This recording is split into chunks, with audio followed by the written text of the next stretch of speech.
you'll be in charge of spotlighting, yeah? Yes, I'm also monitoring for the YouTube. Okay, so you'll be in charge of spotlighting, yeah? Yes, I'm also monitoring for the YouTube. Is the echoing from the case too? So you'll be in charge of spotlighting, yeah? Yes, I'm also monitoring for the YouTube. Why is the echoing from the case too? So you'll be in charge of spotlighting, yeah? Why is it? Yes, I'm also monitoring for the YouTube. Why is the echoing? It seems to be repeating.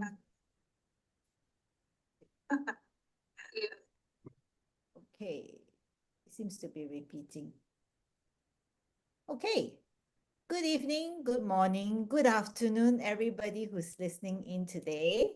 I am Karen, and I am a part of this wonderful group that we are doing a global menopause summit.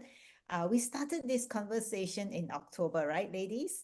Yeah. And yeah, and I want to give thanks to Sarah Cooper, who unfortunately can't be with us due to some personal reasons, but she was the one who actually started this and contacted all of us and grouped us together. So I want to say kudos and thank you to her, because without that initiative, we won't have this conversation whatsoever. So the reason we are doing this is just to highlight and kind of have more conversation, right? To that every woman, half the whole country, whole world, women are going to go through this, regardless of your race or your skin color or your beliefs, whatever it may be. And this is something that is so ignored, and we are here to bring more attention and how different cultures are dealing with this. So I am Karen. I'm a menopause coach and diet coach, advocate, a podcaster, and a founder of Menopause Shop. And with my product, I have helped over 82% of my clients into achieving 72% relief from their symptoms through our natural products. And of course, with daily coaching from diet and exercise plans. So the idea is we are here to share what we know, what we have experienced, and hopefully for those who are younger and still unaware, or maybe feeling that something is not right, that you hear some of our stories, hopefully that will inspire you to learn a little bit more, and also try to understand this journey, which is going to hit all of us, whether we like it or not. Maybe you may not have a train ride like I did, but I know most women will have some form of train ride, right? So that's me, and I'm based in Malaysia. So it's 9 p.m. right now. I'd like to let Lisa introduce herself, and she's in the UK. Go ahead, Lisa. Oh, thank you. A massive happy new year to you all. My name is Lisa. I am a qualified therapist. Here in the UK, I run a very large support group for women in surgical menopause. I myself am in surgical menopause since 2017. I was only 42 when I had a total hysterectomy with a bilateral sapingo-oophorectomy. It's a bit of a mouthful. For those that do not know what that is, it is the removal of the uterus, the cervix, the fallopian tubes, and both ovaries. I am a massive advocate for surgical menopause and menopause. In September 2025, I founded a podcast, and that podcast is called Tough Love and Surgical Menopause. It's a space for women to share their personal stories and also to raise awareness for surgical menopause. And last year, myself and 2 other communities came together, and we formed the first ever Surgical Menopause Awareness Day.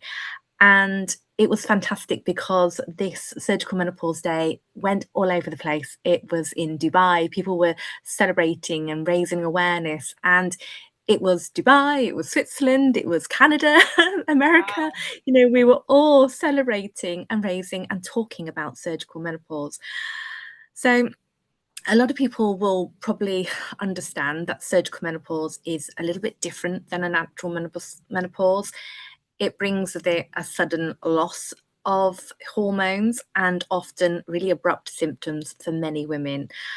And it can be difficult for some women to manage. My passion, it's really just to make women healthier, happier, and this is done through therapy, through conversations, through providing ladies with evidence-based material, supporting and embracing all women from all walks of life, from all over the world.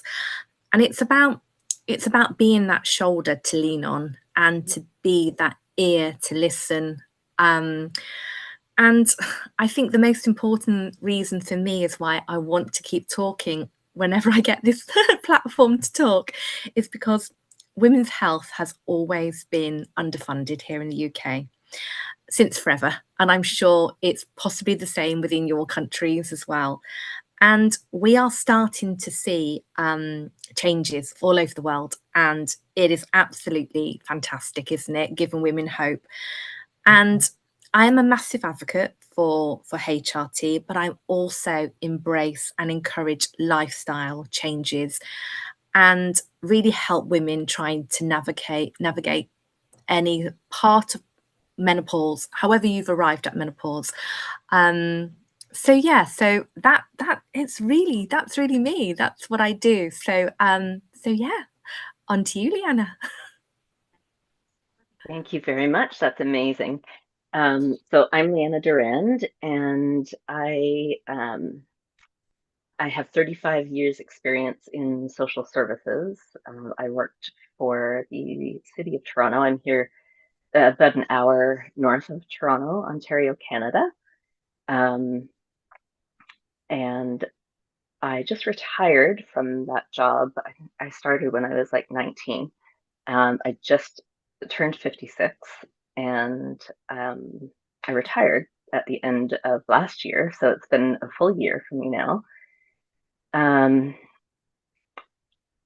Within the last few years, I guess, thinking about retirement coming, I had kind of lost all passion with, a bunch of serious life crises that showed up for me. And, lost all passion, didn't know what I was going to do. I was kind of in the throes of depression. And then in all of that, I mean, I was a caregiver for my late husband. And in that, you lose, kind of caring for yourself. And while all of that was happening, night sweats showed up for me. And it was just like, oh, okay, I noted that. And that was really it, because I was so focused on him that you just you don't pay attention to what's going on in your own body. I ended up being off work for maybe 4.5 years after he passed in 2016. And in that time, again, just kind of battling the depression, the PTSD, all of that. And again, losing all passion. I found a group on Facebook, and this lady that runs the group, she works for a global company, and they are like a plant-based supplement company and the most researched company in the world. Anyway, she and I connected, and she's also local here. But I started just diving into my own health and, wanting to feel better in my own body and in my own mind. And all of a sudden, things started to change for me, because I was like flooding my body with whole food nutrition and really focusing on the lifestyle habits. And I was able to get myself back to work in 5 months. Mind you, this was like during, all the lockdowns, and it was work from home. So it was a bit of a bonus, and that was really able to transition me. So after I returned to work, I found a course that I wanted to take, and it was actually extra therapy for me. It was the emotional health practitioner, and I got through that. It's neural network therapy. And then after that, I dove into getting my certified menopause coaching specialist. And here we are. So my goal was to start helping other women, leaning more on the emotional support piece of menopause. And I founded Menopause last year and have just been kind of, I didn't dive right into it like I thought I was going to, because after, working for a government for, my whole life, the 8:30 to 4:30 thing, it was just like I had to absorb not having that connection anymore. So I sat on my couch and crocheted for like the first month and a half, I'd say, before I really did anything. But yeah, so I'm just kind of, figuring that out. And I will tell you more about that when we get through our questions. So that's where I'm at. Thank you, Liana. I mean, it's fascinating because, Lisa, your journey with surgical menopause, I also had my hysterectomy, and it's, I mean, my journey was a little harder because, like, in a sense, the doctors didn't really tell you in advance what to expect, right? And that's something that I think women must advocate. We all agree we must advocate for ourselves and make sure that we know we got to start educating so that we can name the issues so that we can actually get the help we need. And like you, I want to hold space for people who chooses HRT or holistic, because there's no right or wrong. What it has to be what fits your body, fits you best. And Liana, I stand by all these women in our age where we have adult children who don't need us anymore. We have career that maybe came to a standstill, or all the pressure is so great, and then we got to take care of elderly parents and all sorts, and all this becomes such a huge burden on top of what biologically we are going through. But we are expected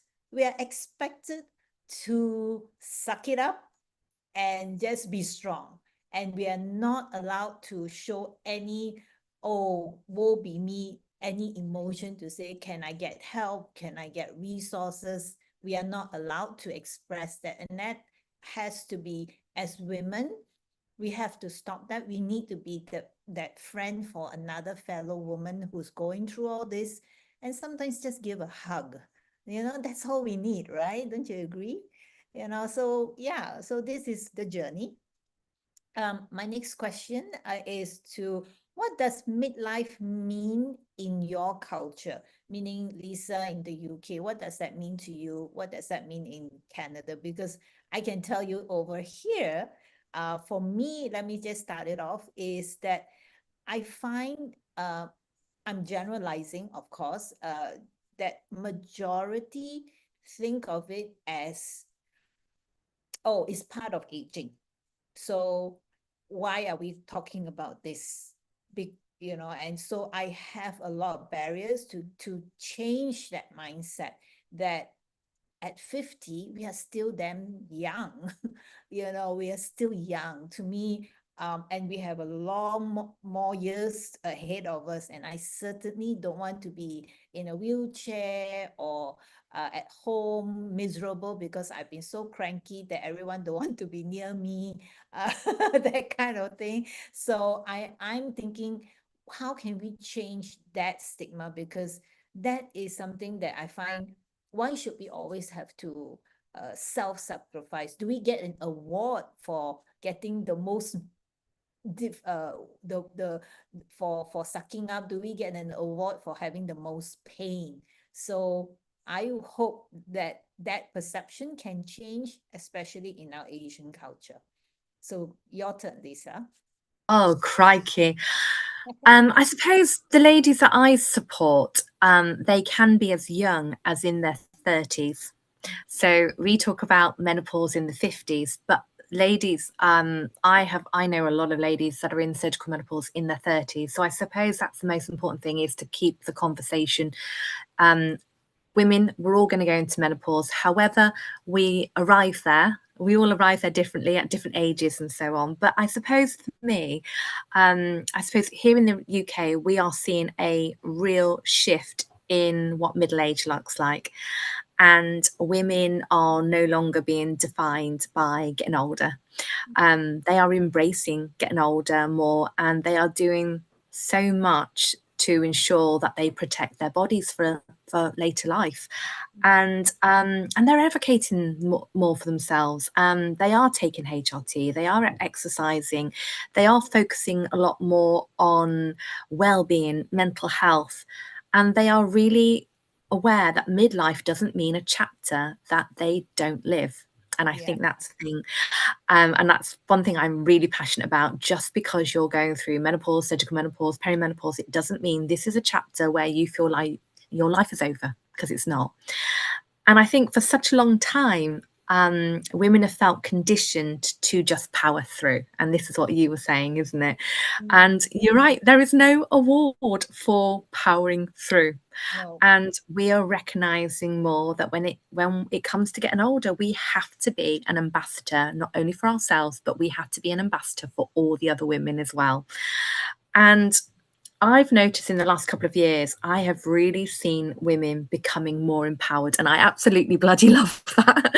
And so much of that is down to doing our own reading, doing our own research.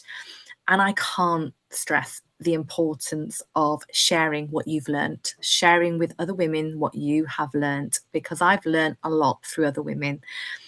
And this is why events like this are so important, because we are learning from women all over the world. And that is just fantastic. So I think midlife, what's my culture like? We are, I think, starting to think, hang on a minute, we might be in our 40s, we might be in our 50s, but our life is not over. We've got a lot of years left to live it, and we want to live it happily, healthier, and we want to thrive. And I think that's the most important thing about what is going on, what I'm seeing. I'm not saying women are not struggling, but yeah, so definitely. Wonderful. On to you, Leanna.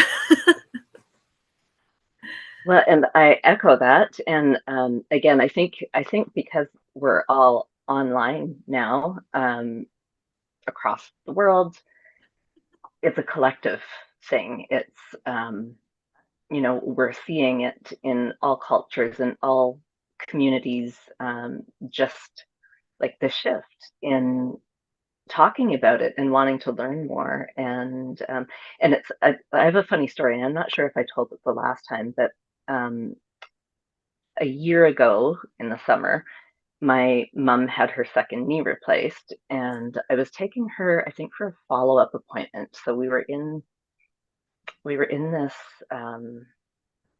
I guess, more like where they have the bays, right? And then like the automatic door was kind of across from us. And don't I start having a hot flash, and I was carrying a fan with me, so I was fanning myself. And she says to me, she says, everyone's going to know why you're doing that. And it's just like, I just laughed. It's like, it's okay, mom. Like, it's, to try to explain to that generation that we're talking about it now, and it's an actual thing that we can talk about. And I also actually learned from my sisters. I'm the youngest of four girls. And I learned from my sisters only recently that my mom had been on HRT back in the 80s, I guess for a very brief time, but because of those, the studies that were misleading, and like this whole generation of women were pulled off of HRT because of misinformation, right? So it's really fantastic that we are getting the spotlight on women's health, like you mentioned earlier, Karen, and that we're learning more and being more vocal about it, and getting the right information out there.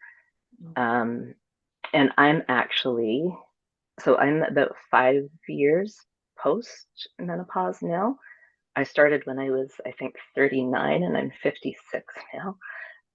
But I'm still getting like major hot flashes and whatnot. So I'm actually going to be starting HRT and trying it out because of like all of the protective properties that it has. So we're going to see what happens there. It's going to be an experiment, but again, it's going to be something for me to talk about and to educate about, and a journey for me to follow. But yeah, so getting back to the what it's like in Canada here, it's pretty much the same as what you described, Lisa. Like, voices are, you know, being louder, and it's a great thing. Thank you, Liana. Before I introduce Stacy, I want to share a story here as well, because this was something that I had, as you know, I have my own product, which is a natural line to help with, symptoms and all that. So the client actually called me and said, "Oh, please don't put any labels or packaging on it," because she was afraid to be labeled as menopausal or old. Actually, just I'm like, oh, okay. So we had to rewrap everything just specially for her, so that when they arrive, it's like like a discreet little box, a parcel kind of thing. So yeah, and I think, like you said, there are women who are in their 30s. I experienced a lot of the symptoms at 37. So and didn't know much about it. So it's nothing to be ashamed of. It is a state of transition of our body, but it doesn't mean it's the end of our life per se, right? So there you go. So finally, we got Stacy here from Atlanta. Hi, Stacy. Hello, ladies. How are you this morning? Yay, I'm so glad to be here. I Great. apologize. So, We had some technical difficulties. no worries, no worries. We just started. So why don't you catch up by introducing yourself, and Sure. then I'll give you the first question we were just talking about.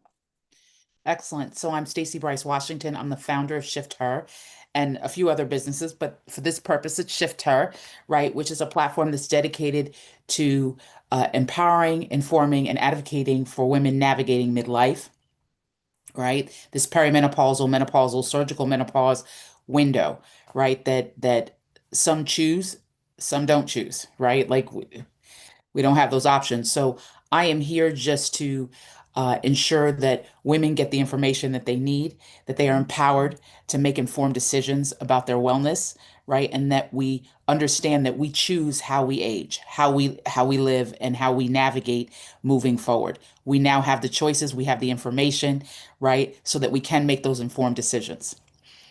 So that is me Okay. in a So nutshell. okay, our first question that was just started is, what does midlife mean in your culture in the United States?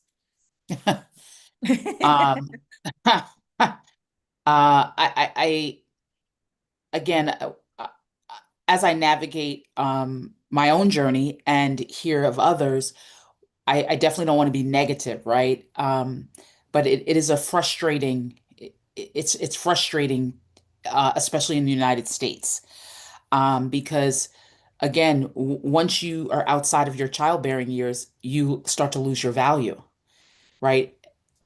And that's Yeah. different for every woman, isn't it? Right? Because some people don't choose. You have surgical menopause where that could be happening at 20, that could happen at 30, that could happen at 40. But typically, let's talk about just the atypical. Once you come outside of your childbearing years, your value seems to decrease, or Perceived. right? Yeah. Correct, perceived, exactly, value. And so how perimenopause, menopause, surgical menopause is looked at is it's an afterthought. Of course, there hasn't been many studies, right? As the you hear people say women aren't little men, right? So the information and data that was being used was not based on women actually navigating um, this perimenopause, menopausal window. So um, I think we're climbing out of a hole trying to get the attention that is necessary so that we can get what we need to feel well, to navigate the journey with vitality. Uh, I think that again, because there's so many different cultures within the United States, um, how it's perceived is definitely different, right? And speaking from my perspective as a Black woman, it's not something that was talked about. I didn't even know what the word perimenopause was. I had no clue. I didn't know what was happening to me, right? Again, I tell the story all the time. I thought I was dying, literally, because it was that intense and what I was going through at the time. And again, even when I realized that I was told I was menopausal, I hadn't even heard the word perimenopause yet. So I found out about perimenopause after the fact, right? Because again, I was postmenopausal the day after I was menopausal, right? So I think that in for Black women, it is definitely something that isn't talked about because again, it almost is perceived as a sign of weakness, right? Like so, if you're suffering and you can't navigate meetings or right, because again, you have the brain fog, you're having hot flashes in real time in meetings or in very important things at your kid's school. You're going through all these things trying to navigate and guess what?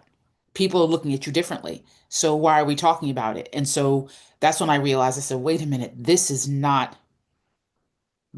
something that we need to fix this, right? We need to talk about it more to raise awareness so that people can make an informed decision. And also on the flip side, for women who are not symptomatic, who are not having major symptoms, so Yeah. they think, so they think it's not happening to them. And as one of my faves, Dr. Jessica Shepard says, it's going to happen to 100% of women, period. Like you, just because you're healthy or you're well and you're fit and all the things and you eat all the great things does not mean that you're going to get the exemption, right? The exemption certificate. That's not happening, right? So it's in the United States, it's really about um, ensuring that all women know that it's going to happen to them and also know that there are symptoms that will surface, but there are things that are happening within your body that you may not have symptoms from. And I'll share a story later as we navigate how this is happening to me in real time right now. And it is so important to raise awareness about this because we lose our cardiac protection, right? We lose a lot of it as the estrogen starts to decrease, right? So you can be in the best of shape, in the best of situations, and this rears its ugly head, right? And so in turn, I think that it's all these things in America, and also now because we're talking about it more, right? Everybody's talking about it. It's everywhere on social media and in the news, right? Major news outlets are covering perimenopause, menopause, even surgical menopause, right? So now it's almost sexy in a weird way, right? Because it also is profitable, Mm. right? But what we're not doing is we're not getting down to the nitty-gritty and understanding what's happening inside the body, that it's almost like a ticking time bomb, right? If you're not addressing the things that you need to address and saying, well, I feel fine, so I don't need to do anything. Well, it's not business as usual in perimenopause and menopause. It's just not, right? We have to conduct ourselves differently. So raising that awareness in this country and taking away it's great to talk about all the great things and the successes, but we need to understand what's actually happening within the body and how we really can maybe impact it directly impacts our longevity and how we live going long term, right? It's just not, oh, I went through the change and I'm done now, right? So we're never done. We're in this state for the rest of our life, right? And it is ever evolving. So in the United States, we got a lot of work to do, right? We have a lot of work to do because we're consumers, so we love a product, we love all the things, but we need to get to the real information, right? So we can make these great decisions for our lives.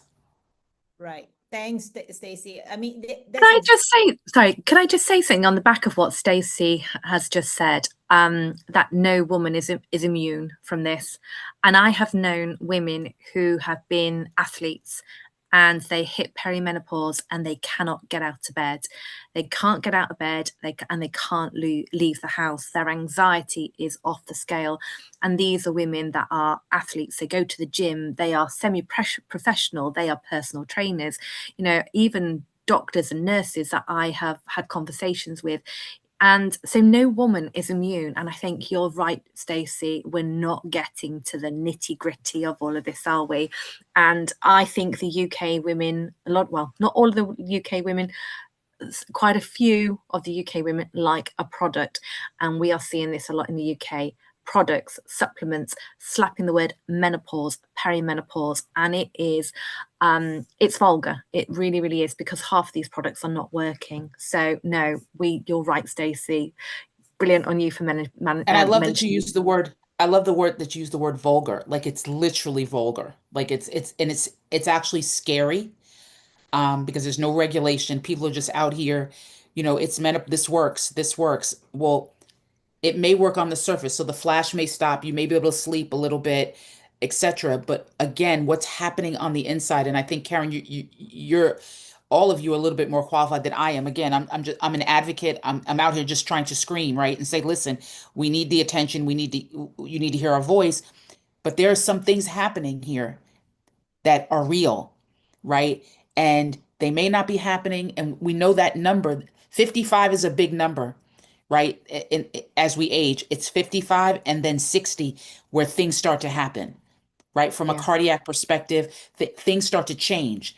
Okay. And I think that we're losing as it relates to saying the word menopause, we're doing all the things, we don't care, all of these great things, fabulous, right? Because it's awareness, but we're not talking about the health of it all, the wellness of it all, right? In the long term, where you're thinking you're doing fine, because guess what? My flashes went away, I'm losing the weight, my skin is back, because that's me, right? I'm like, woo, I feel like I'm starting to feel like myself again. And then, right. because I turned 54 this year, right?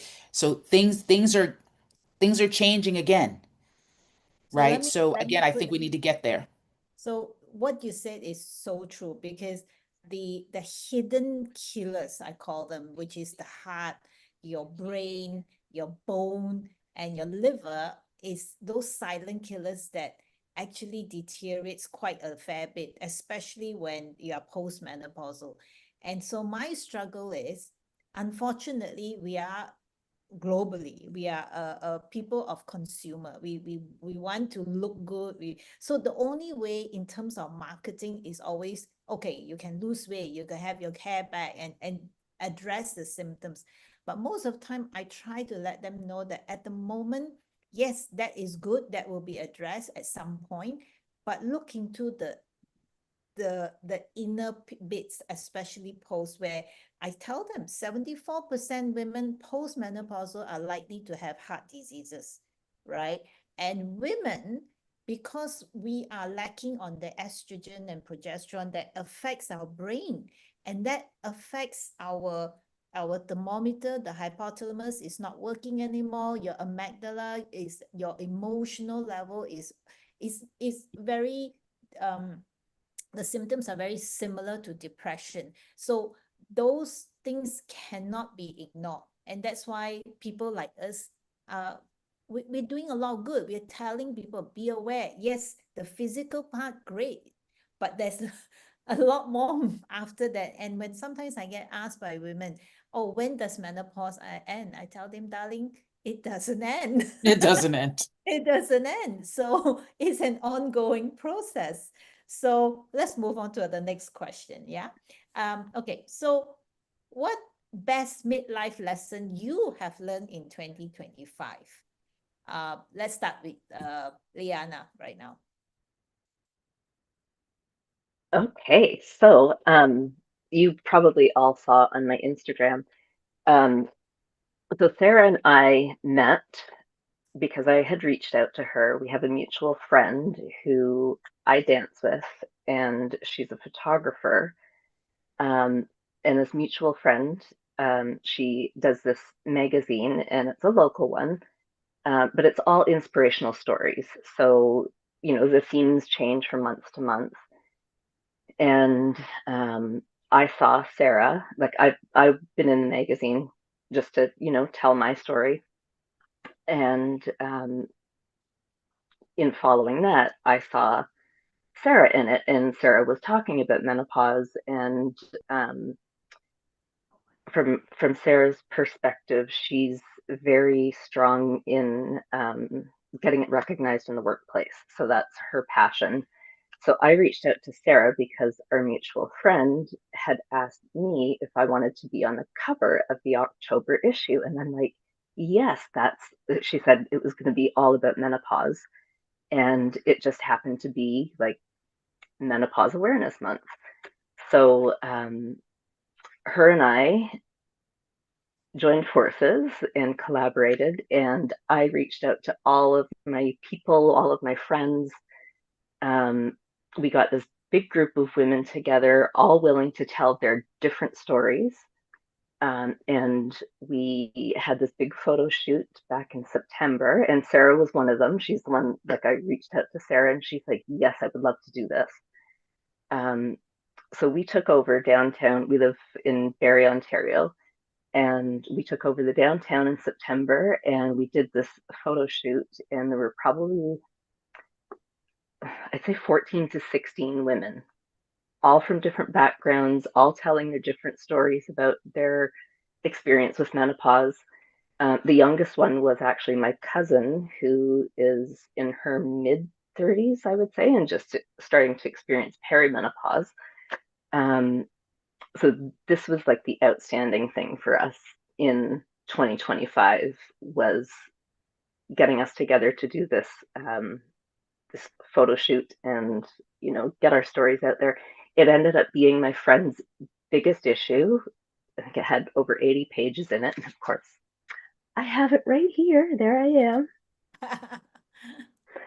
And after that, we decided to celebrate with a big empowerment launch party. We had almost 50 people there, and we had all these different guest speakers. Sarah was one of my guest speakers. She's a nurse. And sorry, this is Sarah's page here. We have, again, like different stories, but what my passion is bringing women together to fill in the gaps with the emotional health piece, and just like, women want to talk about it, and they want to share their stories, and we still want to do fun things. And yeah, so that's what we did. We had this big party. We had I'm trying to think of the guest speakers. So we had people from the mental health field. We had who else was there? A naturopath, who actually I started to see, and we're working on getting me on HRT. We had a yoga instructor who is almost a neuroscientist, so she has a lot of background in the brain health. But like, women loved it, and we had so much fun. We had like a big 360 photo booth, and I had a little dance party because that's kind of like my passion, and it was really memorable, and it really got awareness out there for what I'm doing in this community that's starting.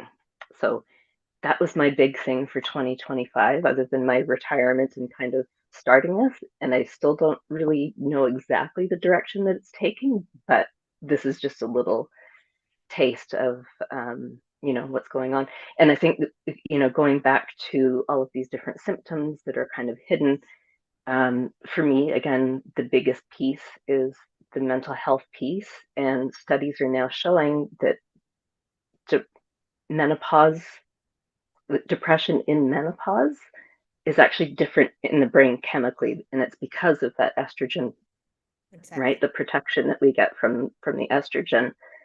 Yeah, so Thank you, that's Liana. it. Lisa, you want to go ahead? Oh, yeah, sure. So 2025, what a year.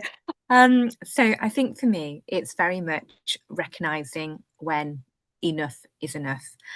And life has so many ups and downs, doesn't it? And I think when you throw menopause into the equation, it can be absolutely horrendous to navigate. I've also learned to say no, to walk away from people or situations that really don't align with who I am, especially if it's causing me stress. And I think stress during menopause, it's a biggie. It's a big thing. We get a lot of stress during menopause. And if there's one thing that I will not entertain is unkindness. I think always call it out. If there is a time when I think we need to be kind to other women, when we need to be kind to them, full stop. But kindness, I think it's a massive thing. And I do. If there's any unkindness towards other women, I absolutely call it out. I will not accept it. I will not tolerate it. I think for me, having my ovaries removed, it gave me strength to speak out. It's funny, isn't it? You have surgery for a gynecological condition, and somehow for me, I came out being able to speak out more. But then I've got other personal reasons why I speak out, because my mum was only 64 when she died of heart disease. And she was if you had met her, she went into surgical menopause at the age of 49. Now, I need to say that this is not going to happen to every woman, but this is what happened to my mum. And on paper, she was fit. She didn't smoke. She didn't drink. She walked. She was somebody who was very healthy, but she died of heart disease at the age of 64. So, yeah, I'm very much 2025 was very much about I need to get on the right path. That's what it was for me. And calling out things that I just don't find acceptable towards women. And I think in life, we sometimes meet women that we don't gel with, but we still need to look out for them. And I think that's really important as well. Yeah, very much speaking out for other women and calling shitty behavior out. Definitely. So that's what 2025 was for me. Thank you, Lisa.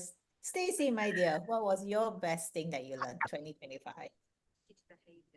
Yeah, 2025, I really coming off of a high in 2024, because we had our huge event, Shift Her Presents Elevate Pause, which was a resounding success. It was fantastic, all about menopause. We had the opportunity to feature Dr. Jessica Shepard with her book Generation M. And 2025, coming into 2025, I felt so overwhelmed, right? Because I was like, what do I do next? Right? How do you come off of that? And what I realized is that I needed to take a beat, right? And just focus on me. So I really, really focused on my own wellness, right? And getting myself strong and mentally strong, spiritually strong, physically strong, and really time to start bouncing back from the effects of menopause. And so, quick story time, and this is actually right on par. So with that, again, because I consider myself the advocate in chief of me, and I noticed that there was something that wasn't right with my breathing. I said, "What is going on? Why am I gasping for air at rest?" Like, I work out hard. I don't like, and even the workouts seem to be more challenging just from a breathing perspective. And I was like, this is weird. And I happened to be in front of my functional medicine doctor, and she said, "Do you have asthma?" And I said, "No." She said, because I can hear you breathing, and that it's really weird. Okay. Fast forward, She said, I need you to go to a pulmonologist and get a pulmonary function test. Okay. I did just that. And he said, everything is optimal. You're great. Okay. He said, well, go see a cardiologist. I said, okay. Well, that's made me nervous because again, I don't necessarily like to navigate in the conventional space, right? I like the functional space, functional medicine. And so my practice referred me to an integrative cardiologist. And he was amazing and he did all the things. And just on this December 29th, I found out that my LP little a is is off the charts. It is 189. And it for those of you out there that don't know what this is, Google it, because again, I don't want to be that person to say what it is and you miss what I'm saying. Um, it is a huge inflammation marker. It is a protein in your body, right? If you overproduce it, it could be problematic. It is typically genetic, and it you are on track if this protein is elevated to have a heart attack, stroke, um, or cardiac disease, period. Okay, so this is the information that I got on December 29th. And am I upset about it? No, because I like information. I need to know what's going on. I need to know what to do. But understand this. This is exactly what this doctor looked at me and said. He said, one, this is not your fault. Okay. Number two, menopause. This is it. You're 54. He's like, you're black. So you have all these increased um, exposures, right? With cardiac disease, because it's genetic, and we can do something about it. Right? There are things we can do. Here's the thing. I need to look at your arteries, though. This is what we need to do because I need to make sure there's no hardening. Right? He's like, my cholesterol levels are normal and optimal, which doesn't happen very often where you have normal, because this is tied to cholesterol, normal cholesterol labs and optimal, and your LP little a is high. Okay.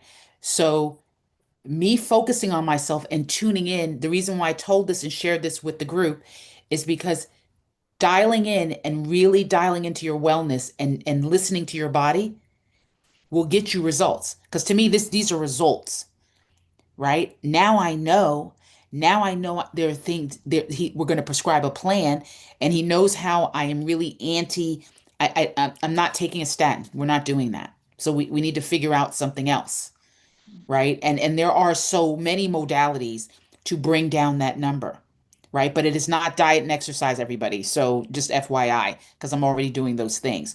But this year, 2025, has been an awakening for me from a wellness perspective that I am in the driver's seat of my longevity and my wellness. No one else but me, right? And that it added another layer to what I believe Shift Her should be, right? That we are in control. The doctor's not in control. We are in control, right? Exactly. We make those decisions 100%, Mm.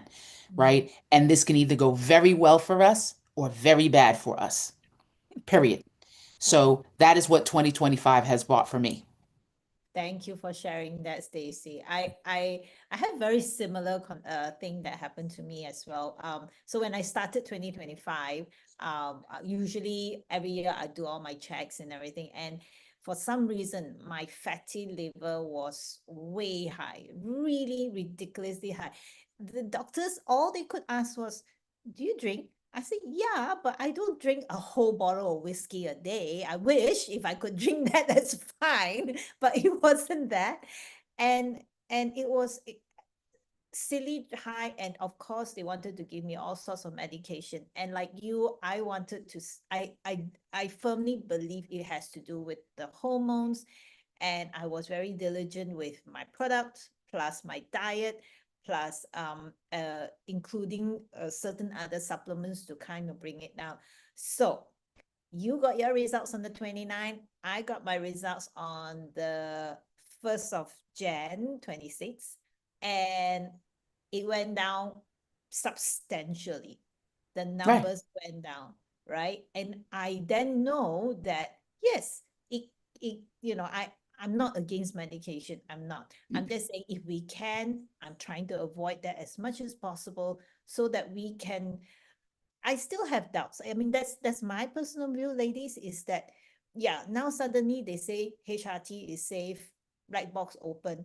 But for years they say it's not safe. Now they say it's safe. And still I do not think there's enough studies for us to be truly confident with the whole thing. Who's to say that 2 years down the road, they'll change their mind again and say something is wrong with it. So I rather try to be as holistic as I can before I will take on those things.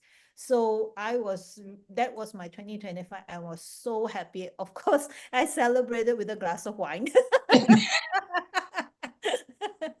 That's my little life pleasure. Anyway, so You know what, Karen, if I may, just really quick, I think that what you said is very important.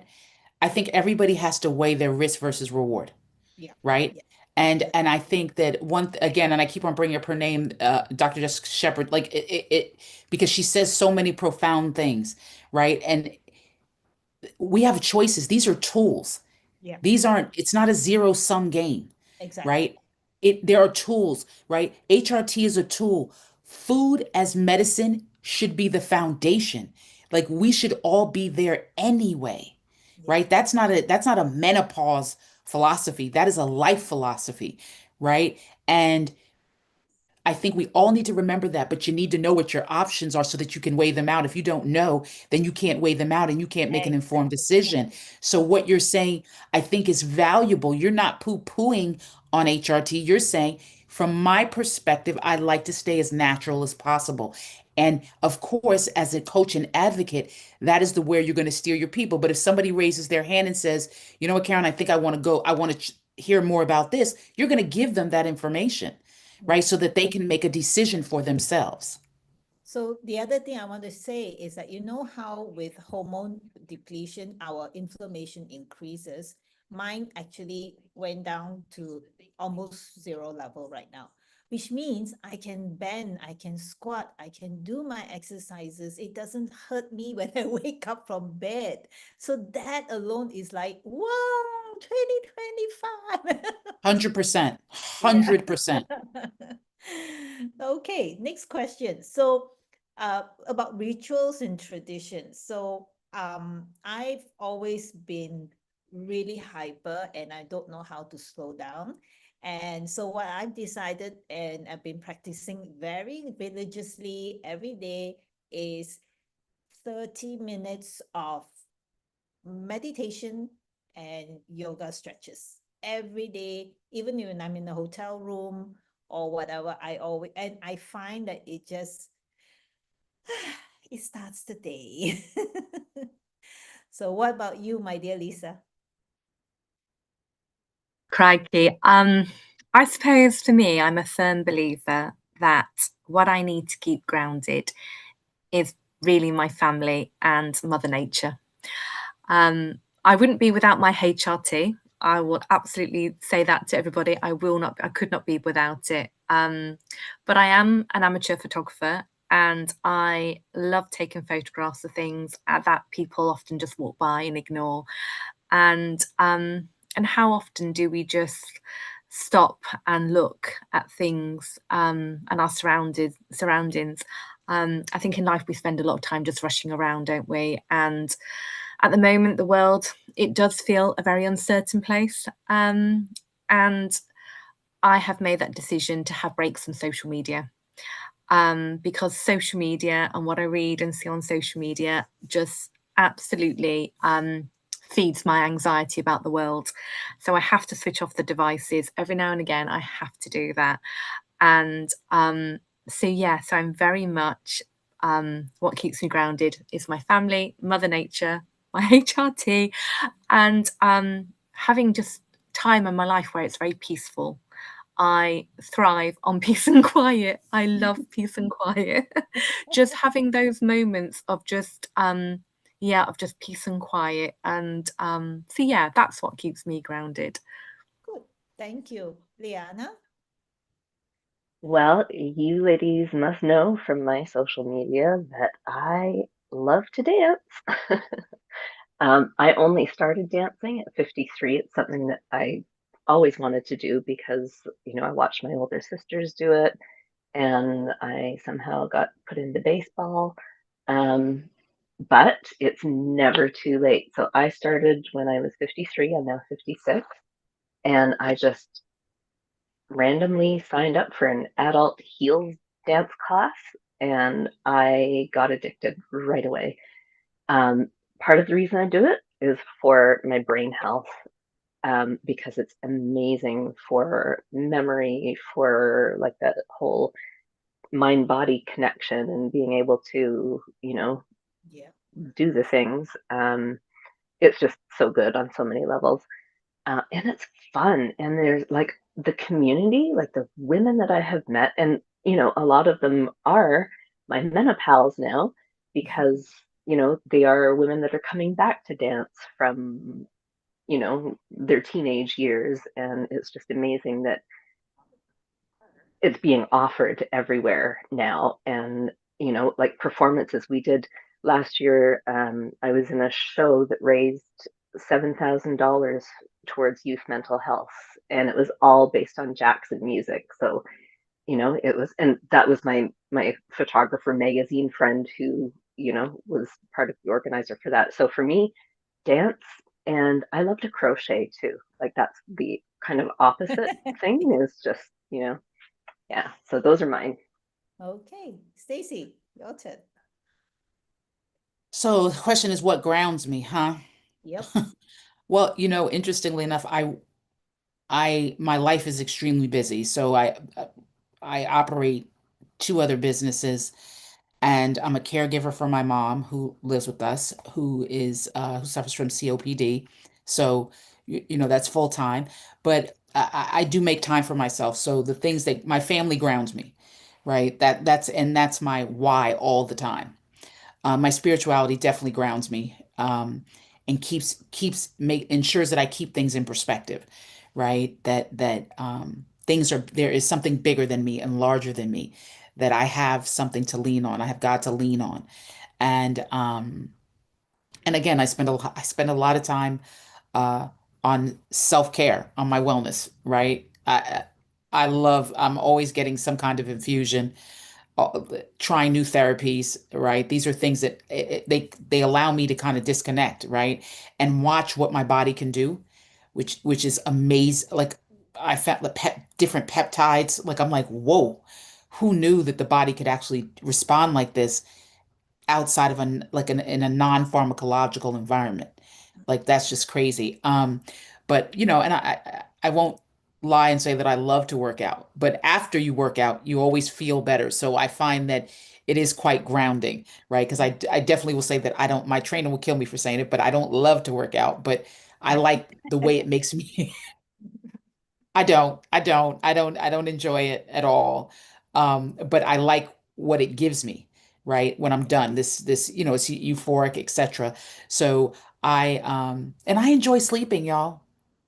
I enjoy sleeping, and it really helps me. It is, at first I thought it was talk, right? A lot of talk, right? About how much you need to sleep. It is like the driving force in my world, like bedtime, 10 o'clock, like no way, no non-negotiable, phone ringing, don't care, right? 10 o'clock is the number, right? And I get 7 to 8 hours of sleep solid every night, right? And as of late, because I haven't been on my HRT because of all this business that's going on, this is without progesterone. So I feel like it's like a victory, right? So these are the things that keep me, you know, in the right frame of mind. They keep me grounded. They honestly, all these things keep me joyful and grateful, because I believe in living in a place of joy and gratitude. Um, because as Lisa said, it's not necessarily good out here, right? And it can be it can really bring you to another place. And I feel like you have to find things. I think this is a great question, Karen. Find things that will ground you and keep you in a positive place, Yeah, right? for sure. I mean, we need that anyway because the world is so chaotic. I mean, when you, not just in the US, in Malaysia, anywhere, and it's just crazy, crazy, crazy. And if we already, like Liana said, when we are in that menopausal depression, it's beyond our control. And if we keep allowing that negativity to get to us, we'll kill ourselves at that rate. So we got to really find our grounding and stay true to it. If it means dancing and being happy, yeah, who can be miserable when you dance, right? And who can be miserable if you get 8 hours of sleep? I mean, why not, right? So those are Right. things to do. And kind of a little segue, Stacey, why don't you hit that off, which is, what's your New Year wish for your body? What do you want to see change for 2026? And so I'm sure we can all agree that when we were younger, when we're talking, because we're talking about the body right now, right? Um, everything was it was about aesthetics, right? I want to be this weight, I want to look like Yeah. this muscle, that muscle, all the things. We can all relate. And a lot of that was outside pressure, but neither here nor there. That was the thing. I want to be skinny, I want to be this, da, da, da. And my wish and prayer for my life, for my body, and I would say that means my health and wellness and longevity is strength, right? I want, again, mental strength, physical strength, and spiritual strength, right? To be fortified, right, for whatever the world has. Because there are a lot of things that are out of our control. I control Stacy, but I don't control anything else. And that is what I need for 2026 for me. And I also want that for other women. I want that for all of us, that we have the mental, spiritual, and physical strength to navigate this next phase, this next shift in our lives. Because again, it's a heavy one. And I will share this, like it is really difficult for me, as I don't know if any of you are caregivers or have been caregivers. It's Yes. very difficult, yes, Karen, to watch my mother change and evolve, right? Because she used to be this like powerful, strong corporate woman, and she's changing. And I'm like, I can't let the fragility scares me, right? And I will not allow that to happen. And I firmly believe it doesn't have to happen, right? Again, she didn't grow up in a generation where all the things that we're talking about were talked about, right? She was raised in a generation that there are rites of passage as you age. In America, everybody gets sick as they get older, right? They immediately put you on high blood pressure medication. Of course, you're going to be on high blood pressure medication when you're in menopause and your blood pressure is shooting through the roof because you've lost estrogen. They leave that part was left out, right? Like that's right. That makes sense. Not for every woman, but a lot of women, right? Um, Diabetes, all these things, especially in the Black community, these are like rites of passage.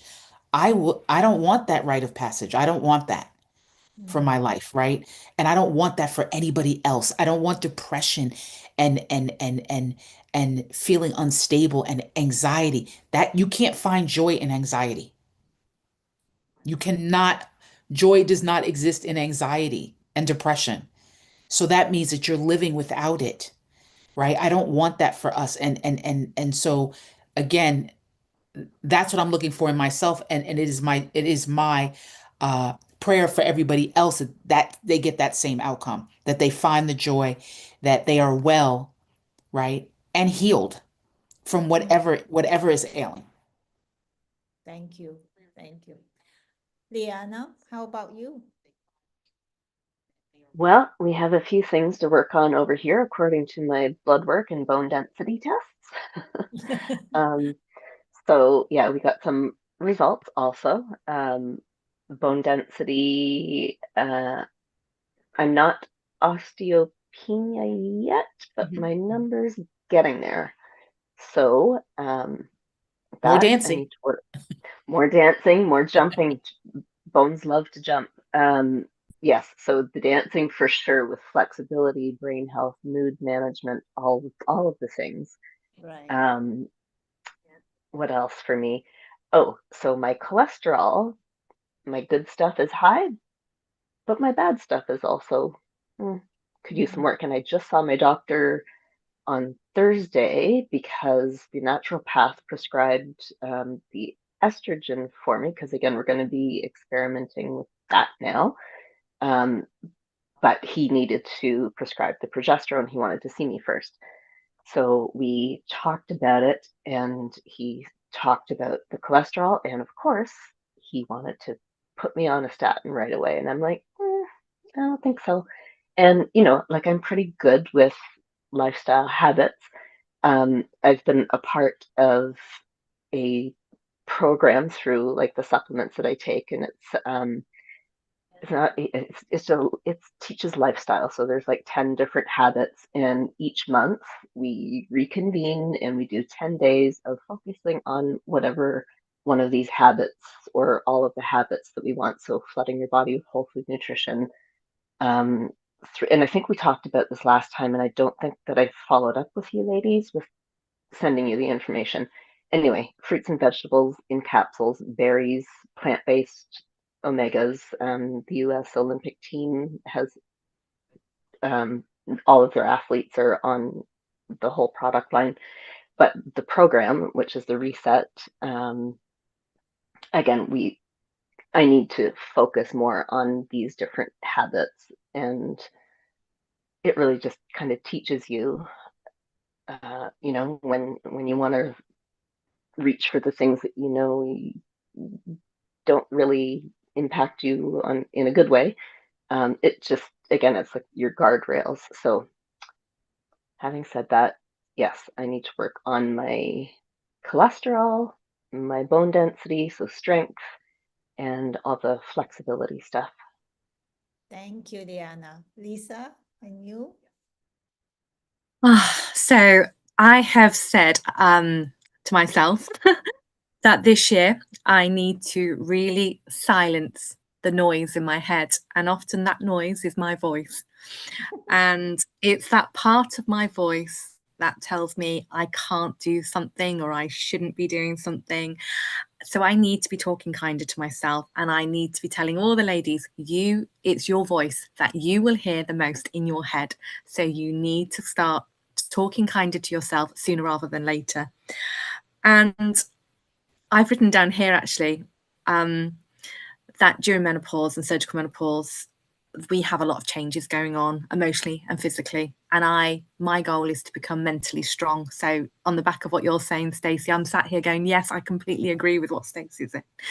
I think we need to change our mindset, and we need to be changing definitely the way we talk to ourselves and our mindset. It can have a massive but positive impact on us as well, emotionally and physically.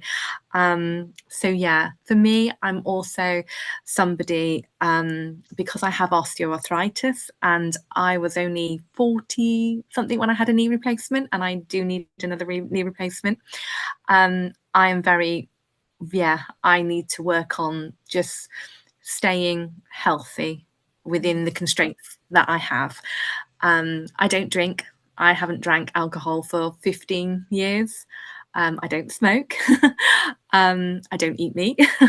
So really on paper, I should be really healthy. But I think there's always work to do. There's always things that we can do to improve ourselves. So for me, it is definitely, definitely this year I'm going to have a little look at what isn't quite working for me. But for me, if I left 2026 being quite mentally strong, I'd be quite happy with that. Okay, thank you. Well, I think one of the things that I hope for 2026, like you, Lisa, I think if I can teach the community that I'm with, that I lead, is to get these women to be kinder to themselves, to kind of put themselves first, because it's also it's very common for us that we put everyone else first, and they kind of forget about their own feelings, or they get their voice silenced, whether it's with the doctor or with the mother-in-law or whatever it may be, and say, oh, you're just imagining all this, and why do you have to make things difficult? Nothing's wrong with you. And I want to tell them, this is not acceptable at all. So this is something that I hope that my community will learn and say that no, those feelings are real and I got to take action, whether it's to educate myself or get the right support. And so I hope that I can consistently give the love and support to my community throughout 2026. So in ending tonight's conversation, my theme for 2026 is to embrace change. Embrace that we will never go back to our 21-year-old sexy body and whatever it may be. But to be fair, to be honest, right now, I don't even want to be that 21-year-old sexy body. I love the fact that I don't I have no hesitation to say no when I'm with people that I do not care to be with, or people that who takes away who gives me negativity. I have no problem to say that. And I love I'm embracing my little, I call her my little Esther, my tummy. so so and so I hope that Esther doesn't grow too much, but but there it is. And so embracing that we have more wisdom, we have more knowledge, and the change, it's how you manage it to make that difference for the next 20, 30 years that you'll have going forward. So so that's my little bit. Liana, what about you? Well, I will just read to you. I pulled it from my article that I did in the magazine there. Learn everything you can, advocate for yourself, and don't walk the journey alone. Find a community, whether it's through friendships, groups, or spaces like Menopause. Give yourself permission to prioritize self care without guilt. And it's a full time job, like self care, totally. Yeah, And step boldly out of your comfort zone because anything is still possible. bravo. Stacy, what do you have? What do I have? I Mm. have honestly everything that you guys really recapped everything perfectly. I just, I want us to be better, do better, live as long as we choose to live, and know that we are in the driver's seat. Wonderful. And Lisa, ending with you. Right, so I've said keep trying to live a full life. Do things that absolutely feed your soul and keep getting up every morning. Doesn't matter how crappy you feel, keep getting out of bed every morning, showing up for yourself and face the day. And I've also written a personal thing for me. Putting the red lipstick on when I feel I need that extra bit of confidence. Keep smiling, laughing, and finding joy in life. And like you said, Liana, stepping out of your comfort zone. We're all guilty of this, aren't we? We often do things to keep ourselves safe, but what we don't realise in keeping ourselves safe, we actually are keeping ourselves a bit of a prisoner. So yeah, get out of your comfort zone, try to do something a little bit different, make a few tweaks, and nothing changes if nothing changes, does it?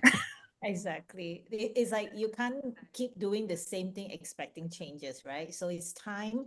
So ladies out there, if you're whether you're in Malaysia or Singapore, in UK or Toronto, Canada, or the US, it's about really embracing this change, um, learning that we all look different, but our core values is very much the same. We all want the same thing, right? So, we can exist and be supportive of each other regardless wherever we are. So I wish everyone who's here, who's listening, a very good night, very good morning, very good afternoon, and happy new year. And I wish that 2026 will be an awesome year. And if you like more conversations like this, please give us a message so that we'll work hard for the next one. Thank you Right. so much, Karen, for hosting. Um, Beautifully done. Yeah, Thank you so very thank much for all you. the work you put in. Thank you. So, ladies, big kisses. Oh, love to you all, Same, ladies. Love to you all. Yeah. same Thank to you, You as ladies. We'll well. talk soon. Yes. Yes, Bye for bye. sure. Bye. Bye.